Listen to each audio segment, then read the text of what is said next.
This is ERi-TV, dear viewers. Welcome to English News Broadcast for this hour. I'm Bersabet Taghla, and following are the major headlines for today. President Isaias visits Scientific Research Center in Cairo. Financial and material management training organized in Keren and Asmat subzones.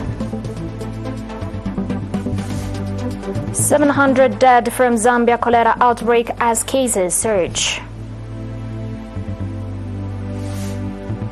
And at least 15 dead in Catholic Church attack in Burkina Faso. On your domestic reports, President Isaias and his delegation, accompanied by Egypt's Prime Minister of Water Resources, visited the Scientific Research and Livestock Development Training Center in Cairo. Situated 100 kilometers from the city, the center is dedicated to advanced livestock development initiatives, including the crossbreeding of dairy cows and the processing of milk and its products. It also focuses on the cultivation of green animal fodder and specific vegetable types. During their visit, President Isaias and his delegation were given comprehensive briefings on the center's goals, mission, and the ongoing research aimed at ensuring the safety of milk products, supported by a video presentation. The heads at the center expressed their gratitude for President Isaias' interest and visit, highlighting the importance of such engagements for future collaboration and development. A comprehensive training program focusing on financial and material management as well as documentation was recently provided to cashiers and bookkeepers from schools across the Keren and Asmat subzones. The training aimed to enhance the administrative efficiency and financial handling within the educational sector. During the closing event in Keren, Mr. Yosef Obaselase, the head of the education office in Keren subzone, emphasized the importance of the training in streamlining the daily operations of schools. He urged the participants to diligently apply the knowledge and skills acquired to improve the financial management practices within their institutions. Mr. Kiflay Ande Mikael, head of the Ministry of Education's branch in the Ansaba region, highlighted the critical role of the training in evolving the financial systems in tandem with the educational expansion in the region. He pointed out that the program would significantly contribute to the standardized management of finances and resources across schools in the area. The training covered a wide array of topics, including procurement guidelines, bookkeeping principles, the formation of procurement committees, financial regulations, an overview of the banking system, and other essential aspects related to financial and material management and documentation. Mr. Razene Araya, the administrator of Keren subzone, acknowledged the training's pivotal role in the effective allocation and management of budgets designated for educational purposes and advocated for the continuity of such training programs. In a similar vein, at the Asmat subzone's training conclusion event, Mr. Usman Adam, the subzone's administrator, pointed out that the training was part of a broader initiative to bolster the teaching and learning process. He encouraged the trainees to prioritize the implementation of their new skills and knowledge to enhance the educational infrastructure and support systems within their respective schools.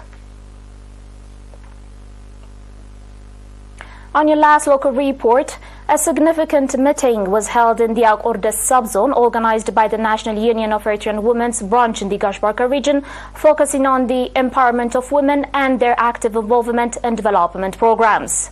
The meeting saw the participation of female government employees and students, where Ms. Yihdega Yohannes, the head of the regional union branch, emphasized the importance of preserving the rights that women have achieved through their struggles. She urged women to actively participate in eradicating harmful practices that impede women's physical and psychological development.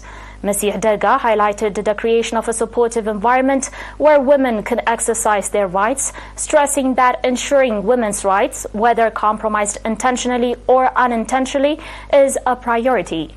Participants echoed the need for ongoing awareness campaigns to enhance women's overall understanding and empowerment. They advocated for continuous efforts to educate and inform communities about women's rights and the importance of their contribution to societal development. Dear viewers, do stay tuned for international reports and more after the short break.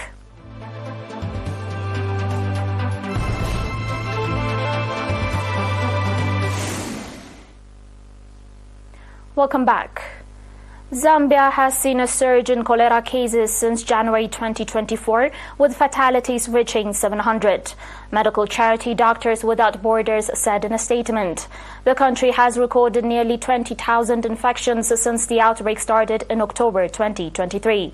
While at the beginning of the outbreak, cases were restricted to the two largest cities in Zambia, known as Lusaka and Ndola. The disease has since then spread to all provinces of the country, with the potential to affect the entire southern Africa region. Critics have accused President Hakainde Hichilema's government of a lack of a strong response strategy to counter the disease. A large soccer stadium in the capital city has been converted into a treatment facility. Infections have already been reported in neighboring Zimbabwe, Democratic Republic of Congo, and Malawi.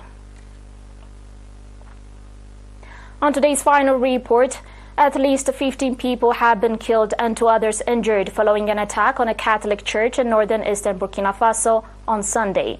It took place during Sunday worship in Isekan village in Wadulan province, close to the border with Mali. Few details have been given. A church official indicated the gunmen were suspected Islamist militants. There was no immediate response from the authorities in the West African country's capital, Ouagadougou. A statement by the heads of the local diocese, Abbot Jean-Pierre Sawadogo, said 12 people were killed instantly, while 3 others died at the hospital. It is the latest atrocity in the country to be attributed to Islamist militants. More than a third of Burkina Faso is currently under the control of insurgents.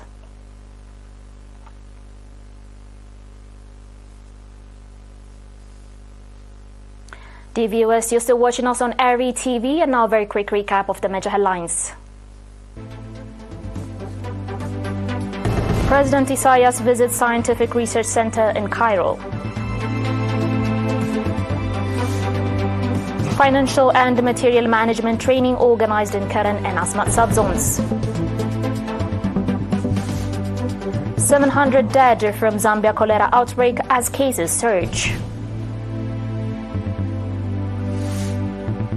And at least 15 dead in Catholic church attack in Burkina Faso.